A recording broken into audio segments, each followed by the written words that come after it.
Nomination ওখানে চেয়েছি, আমি ভোট করব।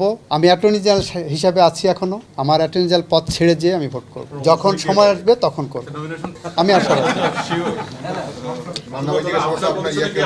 আমি আশাবাদী এই জায়গাটা মিস কোট আপনারা করবেন না। 72 আমি বলেছি যে বিজয়ী শক্তি ঐক্যবদ্ধভাবে, তাদের মধ্যে বিভেদ থাকলে হবে না, ঐক্যবদ্ধভাবে হতে হবে, এই শব্দটা যদি চাই।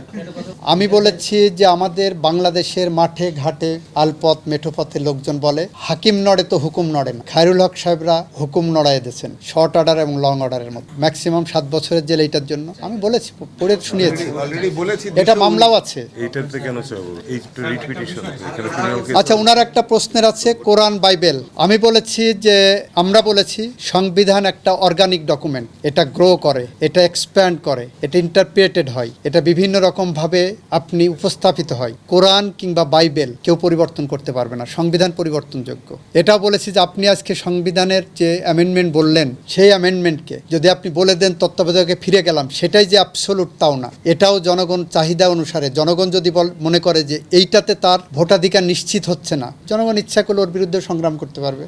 ধীরে ধীরে আমাদের বলা এখনো শেষ হয়নি, অপেক্ষা করেন। আপনাদের, আমরা পীর পয়গম্বর না, বাট আপনাদের সাথে চলাফেরা করতে যে আপনাদের মনের ভাষা কিছুটা বুঝি। কোন প্রশ্ন করবেন, সব প্রশ্নের উত্তর আমাদের আর্গুমেন্টের মধ্য দিয়ে শেষ করব।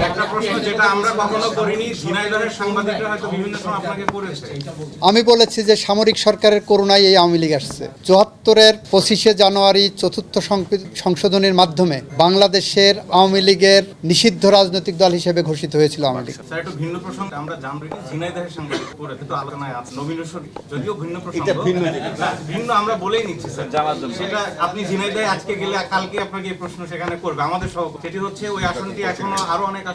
আমি ভোট করব, আমি নমিনেশন ওখানে চেয়েছি, আমি ভোট করব।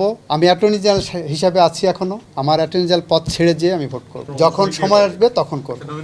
আমি আশাবাদী।